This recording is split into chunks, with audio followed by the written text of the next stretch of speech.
Hi everyone, I'm Priya Mithil and welcome back to Amazon Q4 Mastery.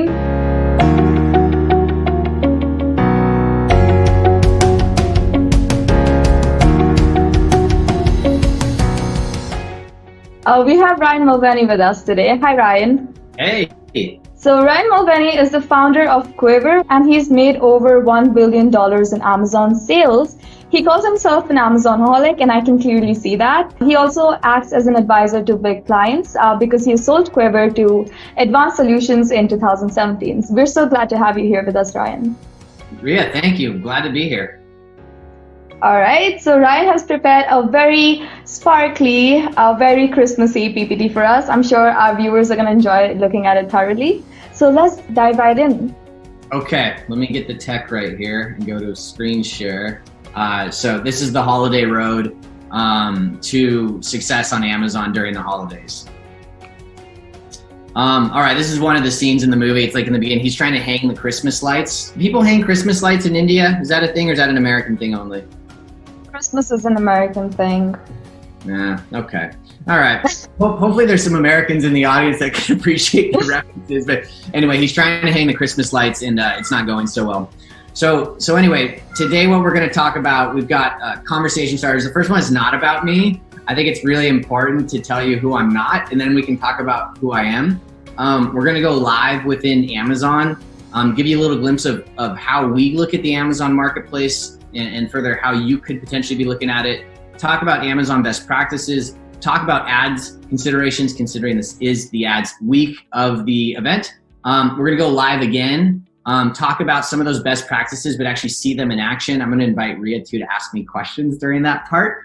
And she's welcome to ask throughout. Talk about a couple of plugins which we use to, look at the Amazon marketplace through our lens, through the lens of selling quite a few products over the course of a couple, handful of years. And then if there's any questions, we can go through them at the end too. We can go back to that slide where I started. So let me tell you who I'm not. This is a movie by Tony Robbins. It was really popular on Netflix like a year or two ago. He's called I'm Not Your Guru. And the whole point of it was he was like, you are the one who's sort of going to teach yourself and needs to get you through whatever challenges you there. He's sort of like a catalyst for that change, but he's not the guru. And so I put in the I'm not your ads guru. And if you look at the amount of knowledge that it takes to be a true guru in the ads space, it's a full-time job, it's a full-time commitment, and it's a full-time research project to continually stay on the bleeding edge of what is happening and what is changing within Amazon. We have a team of people that do that, and I talk to them, and most of what they say goes right over my head, but we know that it's important, and it's my job to sort of distill it down, talk to it more on a client level, and then let their really data science-y people connect with our data science-y people and make really informed ads decisions. And so we do know a thing or two about it, so we'll talk about it. And I did pick their brain quite a bit to put this presentation together today.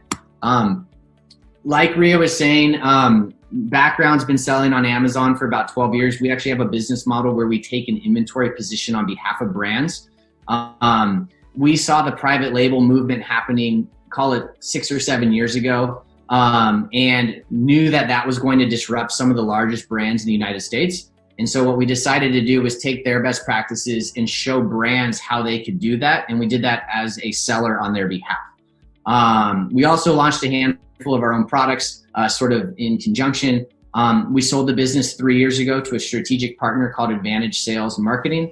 They're a very large broker in the consumer packaged goods space. So they'll work with some of the largest holding companies in the world of CPG brands and help them put their products on the shelves of the Walmarts and the Targets and the Costcos and so forth. And so they looked at us as a digital extension of what they do, specifically within the Amazon marketplace. I've sold a lot of different types of products, even Justin Bieber pillowcases and backpacks way back in the day. Everybody wanted to snuggle with Justin. Maybe we should, I always think maybe we should bring that one back. He's got a new look. But maybe his audience is getting older too and they appreciate the new Justin Bieber look. I'm on the socials, on Instagram. I'm actually on TikTok now too, Amazonaholic. I'm also on LinkedIn if you want to be serious. So there's all sorts of ways to get in touch. Okay, so here in the States and probably in the rest of the world, Game of Thrones is a very relevant show. And there's a saying, and truth be told, I've never actually seen the show, but they always, I know that winter is coming, is a saying that they say. And what I like about it is it's a perfect metaphor for us with, being in, I don't know, wherever we are, September, late, mid-September. Winter is coming from an Amazon perspective. We've got Prime Day that might happen in October. We've got, Cyber Month, which could potentially be the entire month. I've heard it might even start before Halloween.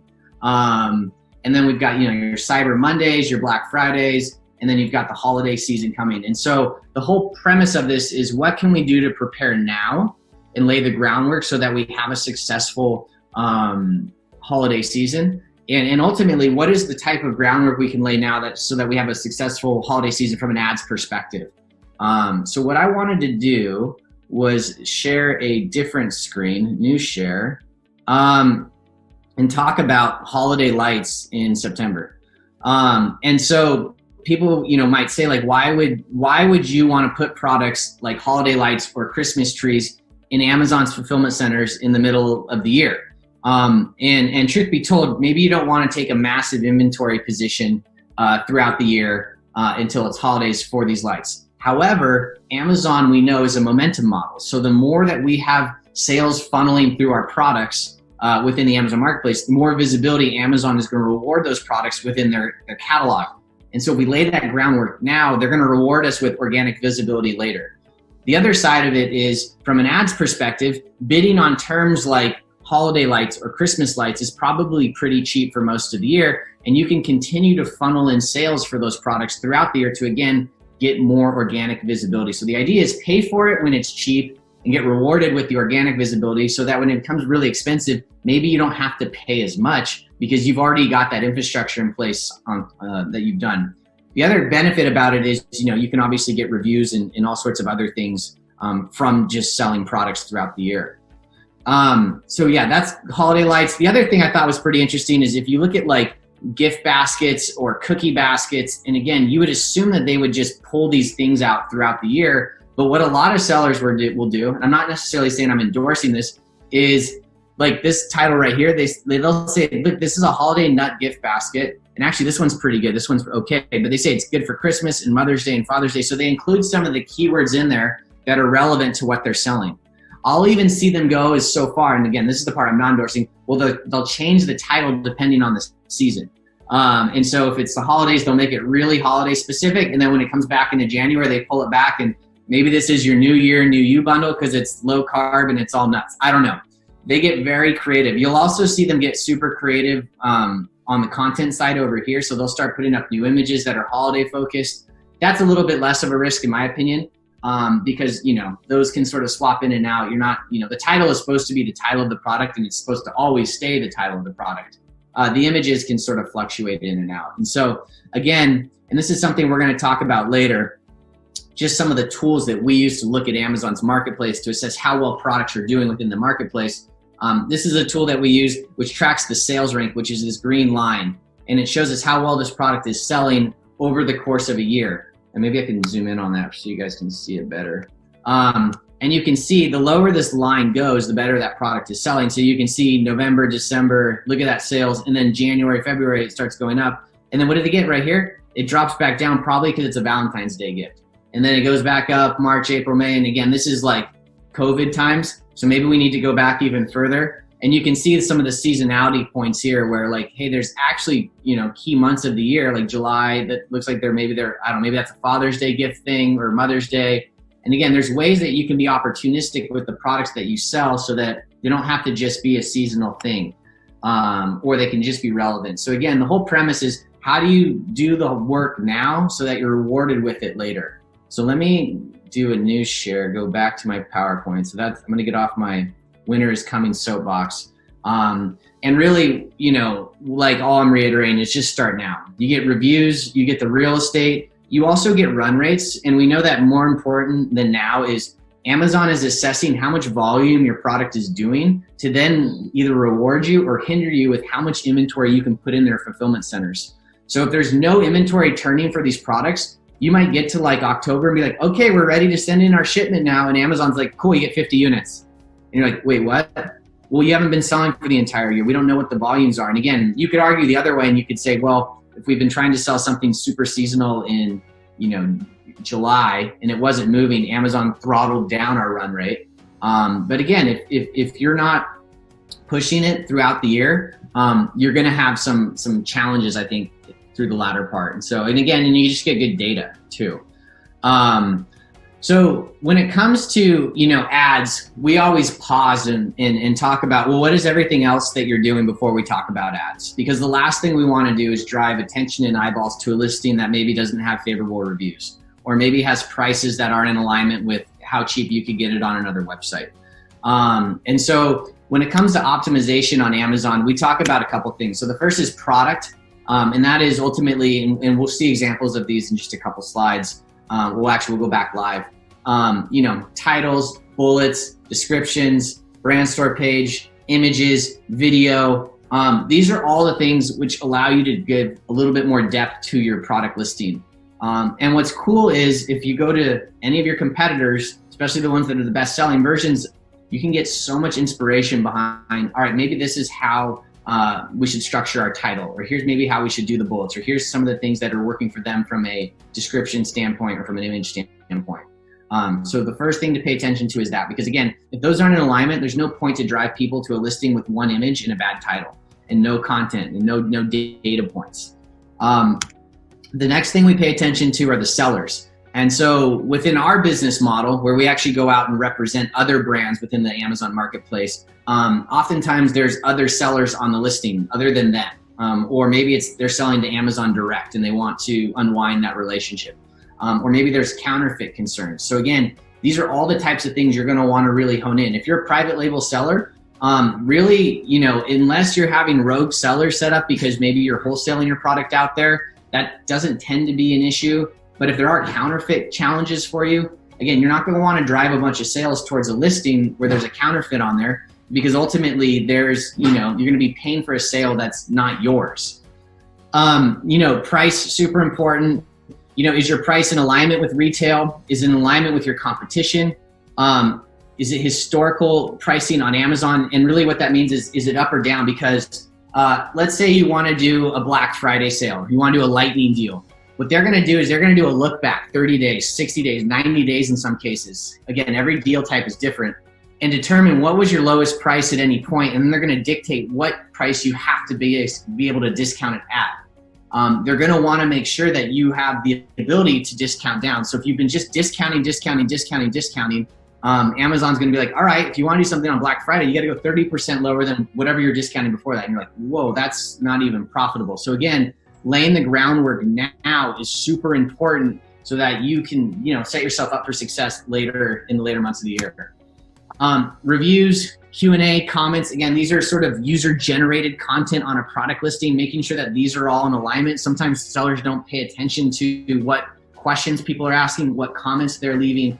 I think reviews gets over-indexed in terms of importance, and it should, because it's very, very important for your livelihood. However, I think sometimes we neglect the other two components. So again, what are you doing from a review standpoint to garner more positive feedback and communicate with customers if they don't have positive feedback to say, and ultimately trying to mitigate it. And then listening to the customers, because you might get very valid comments or questions. And again, those are types of things that you might be able to address in the product listing itself, back up to the first bullet, to say, hey, they're frequently asking this question. Maybe we need to change what our bullets say so that we can answer that. Or maybe we need to include something in our instructions which allow them to not have that question next time. Again, it's listening to your customer. They are the lifeblood. They're the reason why you have a business. So it's super important to be listening to them and be mindful of their comments and questions. Logistics is another one, second to last one. How are you going to ship? Do you have a fulfillment by Amazon limitations? Again, this is totally like a 2020 thing where they're like, they always talked about increasing your storage fees during the holidays to sort of dissuade you from sending product in. They even went so far, I think it was like 2 or 3 years ago, where if you hadn't sent an FBA shipment in, you weren't allowed to send FBA shipments in throughout the couple months of the holiday, because they wanted to make room for the brands and sort of sellers that had been doing it before. And now we're sort of on the other side of it. Like, there's so much demand for their platform that they want to make sure that high volume movers are in there. And again, if that's the case, I remember during, the first sort of half of this year, we had some inventory limitations. We had to like monitor it daily so that we could continue to bleed the inventory in, or trickle it in is probably the better word, so that we could keep stuff in stock. Because with lead times going longer, Amazon's checking stuff in a little bit slower. I have to assume this is all going to happen again in the holiday, because there's just unprecedented demand. I mean, I saw yesterday, and I do my best to not read the news, but this one popped up that Home Depot was canceling Black Friday, and they're going to just do like a month long of deals at their store. And I just don't know. And I don't know, in India, like, is retail down there as well? Are people, I know it's a little bit different over there. But has a lot of it shifted digitally as well? Well, it depends on where you're living. Where I'm living, Amazon was always like your place to go to get like stuff. So yeah, Amazon has always been here in India, I believe. But I'm very young, so for me, it's always been there. So right. So I think people, especially in my city, have always ordered stuff off Amazon rather than going to retail. But yeah, I mean, after the pandemic, I have definitely seen like our retail stores closing down, and they're also moving to like Amazon or like other delivery platforms that like deliver products to your house. But I don't think they have a store anymore. Right. Yeah. And talking about the inventory, I think we have covered this in week 1 and week 2 and how important inventory is. So with the new guidelines, it can be really hard for sellers to maintain their inventory right now. And it is really hard for us also to understand what is going to happen in holiday season. So always have backup warehouses. And if you want to consider FPM, you can do that right now. With UPS, I understand that you may not be able to control the delivery speed, but I think it's much safer than not getting any space in the warehouse at all. So, yeah, I think that's a super smart suggestion. I should have a line here for FBM because it's a nice backup, and it might become the only option. And so I think because of UPS and even like FedEx, like I know they're going to be impacted. I think they're already running behind, in general, for some components of what they do. Setting up the proper lead time so that the customer's not expecting it, and then really like having the gumption to know when to turn it off. So like if you're selling something that is for sure a very giftable item, maybe you want to sell that up until like the 14th, the 15th, or you just make you make it very clear that this probably won't come before the holiday. Because the last thing you need are, a bunch of people complaining and then a bunch of returns because they ended up buying it from somewhere else because it didn't make it there on time. Yeah. So if your product size is smaller, I consider all of you to, go ahead with fulfillment by Amazon. But if your product size is big, and especially like how Ryan showed us the gift basket, I think it's a better idea for you to consider FBM right now. Yeah, gift baskets too are tricky because sometimes they have chocolate in them and they can melt, and then they're perishable, and so they can expire. And so FBM allows you to be like basically shipping it up until the timeline when you're like, we can't ship this anymore because maybe it's old. And so for definitely food items, definitely a good option. The benefit of FBA, especially through holiday, this was a couple of years ago, but Amazon all of a sudden came out and they're like, hey, same day delivery is real now. And or same day, next day, and we saw orders every year. The cutoff date keeps getting pushed out. Like it's like it used to be like the 17th, now it's the 18th, 19th, 20th. You're like, man, people are ordering up until like the 23rd. And then you start seeing the trickle down of sales. But every year it feels like it's like a day or two later, which is amazing. Okay, cool. So again, we put it in this order because the last thing we want to talk about is sales and advertising. Sales and advertising really comes in when you're doing all the other things. Your ads are going to be so much better when you have it, listed correctly, sold by you with the right price, with good reviews and answered questions, logistics on point because they can order it. And then we can talk about, what you want to do from an advertising perspective. And so anyway, so this is a movie, Zoolander. It's this like male model. It's really funny. Ben Stiller's in it. And so he asks this question into a puddle, looking at himself, looking at his reflection, saying, who am I? And then the reflection looks back and says, I don't know. But really it comes down to, from an advertising perspective, are you looking for growth? Are you looking for ROI? Are you looking to conquest against your competitors? Are you using an agency? Are you not using an agency? There's so many questions. And depending on the path that you want to go, there's different types of ads that you can play with. And I'm going to show you some of these ads placements, but again, this is just more 101. If you're just looking into ads, you're like, hey, how do I start? What do I do? Here's a few of the different types of placements you can get. You know, you have your in search results, you have your above search results, PDA, which is actually on the listings themselves. Again, these types of ad units, they always change their name. They always change where they are. If you look at them from a mobile experience to a desktop experience, they oftentimes look differently. They oftentimes don't appear. And so, you know, just know that this is current up until this second, and then by the time you see it, it might not be current anymore. And so the other thing that's really exciting right now is Amazon's DSP. So this is a display network that they have that used to be only available for their vendors, which allows you to sort of follow the customer around the internet based on their intent within Amazon. And so again, you can see it here on Amazon. And I've actually got a cool funnel. And again, this picture came from Disruptive Advertising. This picture came from a company called SellerApp.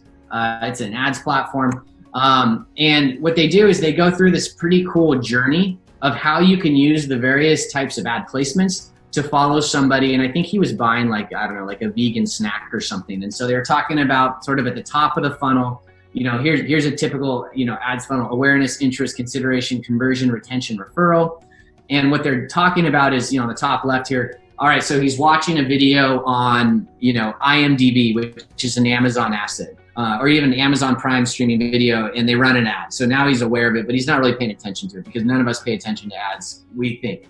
And then let's say a display ad pops up on one of his, you know, favorite running blogs. Again, they're just running ads. That's how they monetize their website. Then when he goes into Amazon, there's a headline search ad. So at the top of the search results, and we'll show you one of those in just a second. And then there's another ad in the sponsored products area. So then it's actually like in the organic listings themselves. It doesn't even look like I always think about ad placements, you know, whether or not my mom would know this is an ad. And the beauty behind sponsored products is really most of the people shopping don't know that it's an ad. You could do sponsored display, you know, to follow them along. And again, you get it, you know, and again, that's where they're saying that's where he converts. And then again, you can follow them along even after purchase, start, you know, targeting other products. And again, referral would be like, you know, basically it's just sort of sky's the limit. It's a really cool funnel. We don't have time to go through all of it here. Selx does a really good job, sort of, you know, talking about it, and they're like an ads, platform. I think we do use them. So everybody always asks, like, what should the breakdown be? And again, it comes back to what your goals are. This is a general rule of thumb. So 70% sponsored products. Again, the ones that look like they're organic, 30% headline search, display, Amazon DSP. I believe it's for agencies only, or if you're selling direct to Amazon. And the advice from the ad team was, unless you're at $40,000 a month in sales, don't really touch it yet. And then if you wanted to do a test budget, run like a 3-month campaign at $15K total, so $5K a month, on top of what you're, you know, doing. And again, it's just always be testing and learning. Always be testing and learning is sort of the name of the game. Okay, so with that, what I wanted to do real quick was go back to the web. And again, this is where we can sort of open it up for Q&A if you want. Talk about, and I should probably reference this video that's playing here too, but we'll talk about the tools. I showed it to you very quickly earlier, but the tools that we use to look at Amazon, and they are Chrome plugins. So this is, and you know, the very beginning of my deck, if you remember, there was that slide where he was going up the ladder to hang the Christmas lights, and he hung like basically so many lights that, you know, when it does finally power on, the whole city, like everything goes dark except for his house. And, but he can't figure out why it's not turning on. And his wife figures out that there's a light switch or something that needs to be flicked on, but he like put up all these lights, he can't get them on. And then like an hour, like, I don't know, a day later, his wife figures out how to do it. So it's a glorious scene of the movie. All right, let's see. Let's go back to sharing this one. Okay, so let's get out of our holiday gift baskets. And let me show you something that's been selling like crazy here in the States. So vitamin D3, it's I don't know. It's believed that this can help you be healthier with regards to the virus.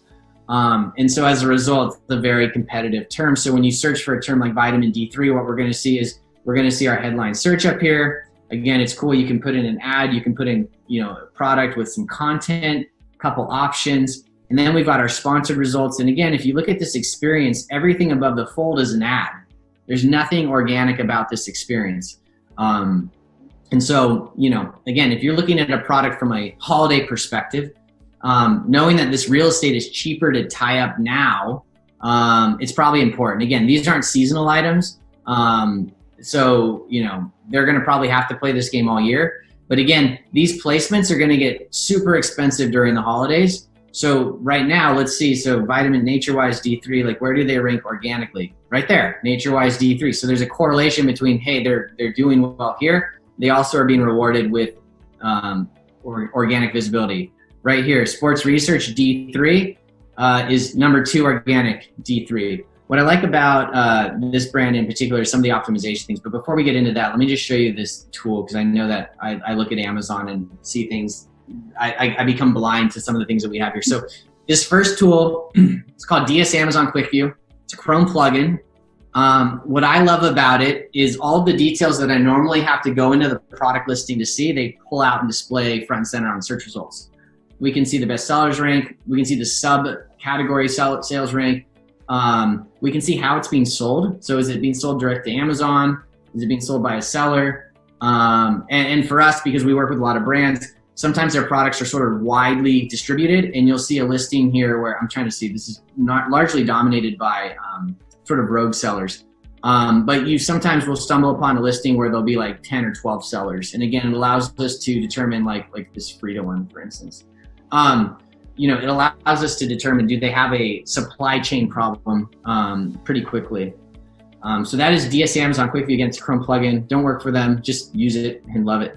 From an optimization standpoint, again, going back to best practices, we really sort of hit on content. I'm going to load up their brand store page here too. But again, look at this title. 1 year supply, healthy muscle function, bone. Again, they're layering keywords that add value, not just add keywords to your title. It reads really well. They've got really nice bullets here. I love the caps lock, and then down to the sort of lowercase. If we go down here, I'm sure they're going to have, oh, look at that. So they don't actually have A+. So that's a miss. Most of their product listings, it's funny, most of their product listings have it. I'm wondering if I went to a different size variation, if it would have it. As we know with Amazon, you can have the most perfect content up there. No, it doesn't look like it. I've got another listing in a second that will have it. And then, this is just a bottle of supplements, but they go and sort of do the legwork to not just display like the nutrition facts, but some more additional facts around them, and really treat these sort of like an advertisement. And again, these are the things that, used to really allow you to sort of stand apart from your competition, but it's now becoming more and more, you sort of look weird if you're not doing it. Especially for high volume categories like supplements. Okay, so, and this is just their brand store page. So just, getting that all dialed in before the holiday. I mean, September is typically a slow month, making sure that all the content's there, setting up subscribe and save if you want to, running some, promotions to see what's working. Again, this is all data that you're going to be able to use and then hopefully be rewarded with that organic visibility throughout the holiday season. Okay, I said I had a one that's going to have A+ content. Now I really hope I do. So, and we'll talk about the other plugin that we use. So this one is just a waffle maker. And again, look at this. Look at this like in search video ad. These continue to get better and better. I don't know how well they perform. I still think, and Rhea, I'm sure you agree with me, that video is because we're video people, it's like under indexed on Amazon. I think there's so many more things they can do with video. They don't really show much conversion rates in the video. So even if you're using like video, if you're replacing your picture in product images with videos, or if you're using videos in ad campaign, they don't really show the conversion rates. So they really need to add that feature in it, because how else would you know if your video is doing better than your product images, right?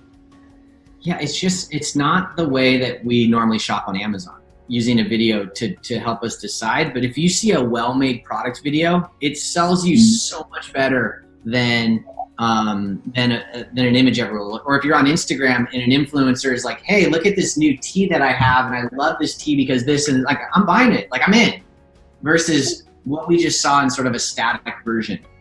Yeah. No, videos, as I've mentioned before, almost 80%, 60 to 80% of the population are visual learners. So, I mean, if you put any video out there, it's definitely going to do better than just an image, or if you have like a lot of text as instructions, it's going to do better than just the text. Cool.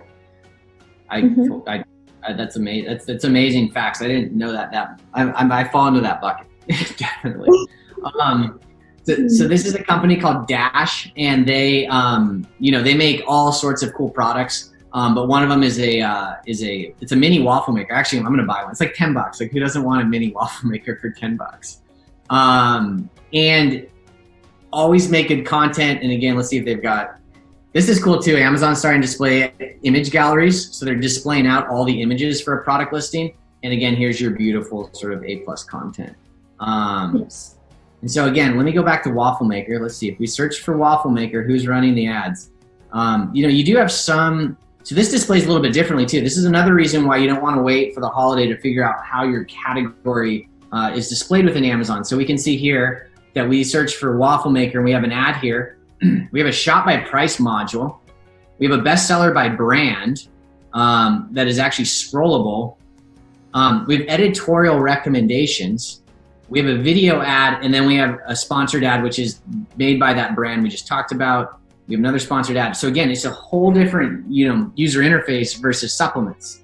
So again, going in and really becoming knowledgeable about your category now, and trying to figure out how you get the most bang for your buck within the category now, knowing that, this mini waffle maker is probably going to be a hot item. I just, pardon the pun, during the holidays.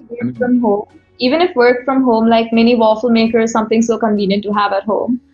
You can just plug it by your desk and make waffles while you're attending meetings. I do that. I don't advise anyone else to do it. That'd be so rad if you just pulled out a waffle maker and you're like, hey, I just made a waffle right now. Okay, so I promised one more plugin here. So that other plugin that I wanted to show you guys is called Keepa. Again, it's an Amazon plugin. What that allows us to do is track the sales rank of a product over time. It allows us to, and it doesn't look like the data is super good. It's kind of hard to see. It allows us to track reviews over time, price points over time. So let me show you, let me clean this up a second. If they're running lightning deals. So we can see in this chart right here, so anything that's orange means Amazon is selling it like directly.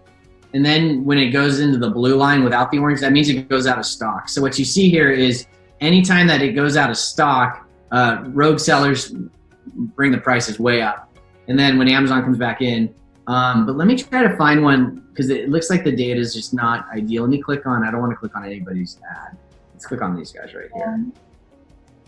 Ad karma, Yeah, no, I get it. Even when they're like teaching me how to use ads, they were like, don't click on it. They have to pay $1 to Amazon. I'm like, oh no, I'm so sorry. Do I text the seller? I'm just like, I'm sorry. So what you can see here is this product's been on the market for 450 days. It started, so this is our sales rank. Again, see how there's a gap in the blue line here? That means it went out of stock. That's why the sales rank went up so high. And then they came back in stock in January, and it's been selling pretty well ever since. It looks like it did sort of blip back up in COVID season. I guess people weren't buying waffle makers during the pandemic, or it was deemed non-essential. And then, the sales rank continued to do pretty well. What's cool though is like, you can look at like your competition, and let me see if I can find a better example of this, where if they're like fluctuating their price point, you can see how the sales rank reflects that price point. Did it do better? Did it do worse? Ultimately you can start getting some sort of good intel into maybe some of the price points you want to play at, or at least some of the promotions that you might be able to use. Let's look at this one. This one looks like they're really optimizing their listings. They've got even emojis. We spoke about this. So using special characters in your A+ content will always be beneficial for you, but remember to only substitute them with bullet points. Use it in the beginning or the end of the sentence. Do not just go crazy with emoticons. That will not be good for your listing. Yeah, these people they've got waffles, they've got a croissant, they've got a baguette, a pretzel. So you can see this one's been on the market for 44 days. They started at a $39 price point, and they've been slowly raising their price point. So this one, again, not enough data here to probably assess. But ultimately, it looks like while they're raising their price, their sales rank continues to go down. So again, they're right now, and then they actually like here. So look at, so they dropped their price. It was sort of steady here. This green line is the sales rank, and when they dropped their price, it came back down again. So again, they're probably testing out price points to live at, and they're doing stuff like they're probably raising their price and they're adding a coupon on it to bring it back down. All sorts of different promotional strategies to then assess, where they want to sort of live properly on Amazon. Okay, so that's my story. Let me see. I can go back to my deck. All right, Ryan, so I have a question for you. We know that there's 3 types of ads. There's product ad, there's brand ad, and there's display ad, if I'm not wrong. So what kind of campaign strategies do sellers take up for these different kind of ads? Like, is there any different strategies that they should be taking up for these ads, or is it one strategy fit all? Yeah, it's definitely not one size fits all, and it sort of depends on, back to that Bad Zoolander reference, like who you are as a brand and what you want to become. Let's say you've got a competitor that's very aggressive, and that waffle maker we just looked at. Let's say when we search for Dash waffle maker, somebody else is bidding on this real estate. Somebody that has a product that's pretty comparable to the product that you're selling. You might want to have a different sort of return on investment threshold for that placement. Or if, let's say, you sell something like Coca-Cola, and you know that, like, look, if somebody's looking, let's see, here you go, Coca-Cola mini fridge. If somebody's searching for a Coca-Cola mini fridge, like, that's a pretty long tail term.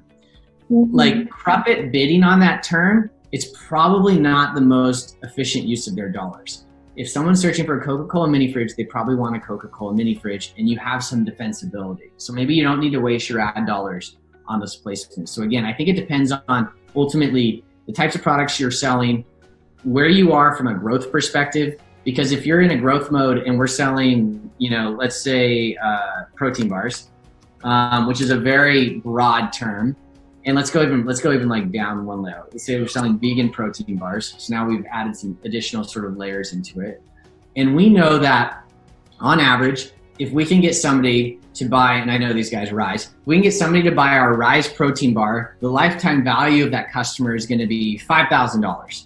So we're okay losing money in the beginning, knowing that there's a consumption component to our business. So again, it's not a one size fits all. And if we're talking about this in the context of holiday, and you know that you've got a highly giftable item, you might have a different type of threshold where you're like, look, I don't want to be stuck with inventory at the end of the year. And so maybe you start out with sort of a ROI friendly version of your ads campaigns. And then the closer and closer you get to holiday, maybe you're either spending more from an ads perspective or you're discounting more from a price perspective to sort of drive out that inventory. And so again, it's not a one size fits all thing. You have to really look at sort of the core components of a brand. Again, we did give you a breakdown in the deck of where you could sort of experiment with, but again, you can sort of use it at your own discretion and figure out what works for you. Yep. And what about business KPIs when it comes to sponsored display and sponsored brand ads?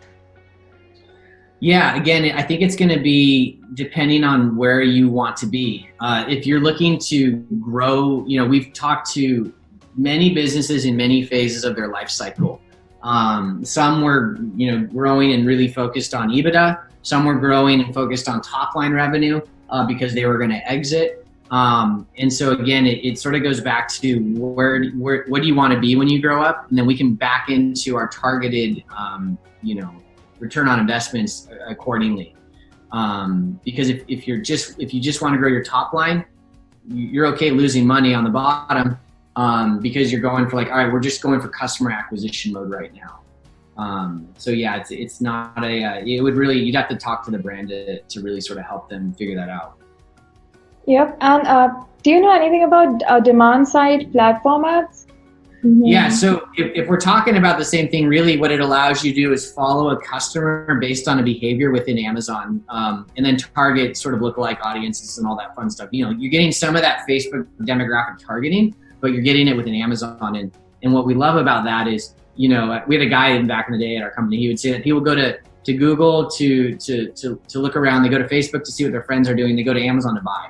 And again, Amazon's trying every day to become more of that browse and just sort of be there and have fun, but ultimately we are there to buy.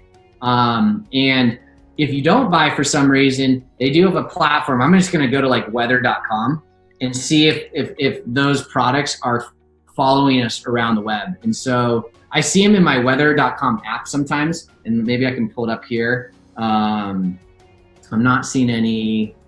Oh, you know why? I have an ads blocker on my computer. So, of course, I'm not going to see it, but let me show you, like, if you go to the weather app, and I can hold up to my phone. I'm probably tiny too, so this is like a tiny screen showing another tiny screen. Sometimes they'll display, like, I remember it was a listing for like a dog thing. No, they're just talking about how everything in California is on fire right now. So again, it allows you to, like, I mean, here's an ad. It's probably not going to be for a product, but that little ad right there, I don't know if you can see that. Oh yeah, Pampers. So can you see that? Mm-hmm. Yeah, so again, it's Pampers. I don't know if I'm not going to click it because of Ad Karma. Normally it looks like an Amazon ad if it is an Amazon ad. And you can sort of click in to add it to your cart, and then it'll bring it over to Amazon. And so again, it allows you to follow that customer throughout the internet. And again, it's something that was only available for their, people that sold direct to Amazon, and then it got rolled out to a few agency partners, and I believe that's where it still is. Luckily, we are one of those agency partners, but it's a tremendous opportunity for any brand to at least explore. It's great, and it's not super competitive yet. So for our last question, do you have any tips and tricks for small sellers who have just started selling on Amazon and how they can improve their brand visibility in terms of PPC management? Sure. So first off, watch all the other speakers talk about ads other than me, because they probably know a lot more than me. And then two, again, to me, it's creating more visibility, because again, it is hard to get that visibility, in the beginning, and just sort of, you have to stay sort of persistent with it. You have to get sales for it. Again, Amazon wants to display products that are going to sell. And so if you go back through the deck and look at those things that we laid out, like content and sellers and pricing and promotions, and again, it's not just like plug and play like it was 5 or 6 years ago. You just throw it up and, turn it on and stuff's going to start selling. So you have to be prepared, that there is going to be some work here, but it'll pay dividends in the long run. So thank you so much, Ryan, for giving people tips and tricks on PPC management. I'm sure that it would have helped them a lot. And for those of you watching right now, if you want to learn more about SEO optimization and how you can relaunch and launch a product this Q4 season, because that's something you should be doing before you jump to your PPC management, go watch our last week videos. We have Danny Carlson and we have Chris Rawling talk about it. We have Joel tomorrow, Joel Waugh, who will be giving us more insights on PPC management and how you can improve your PPC management on Amazon. Thank you so much, Ryan, for coming here, and I will see you all next week.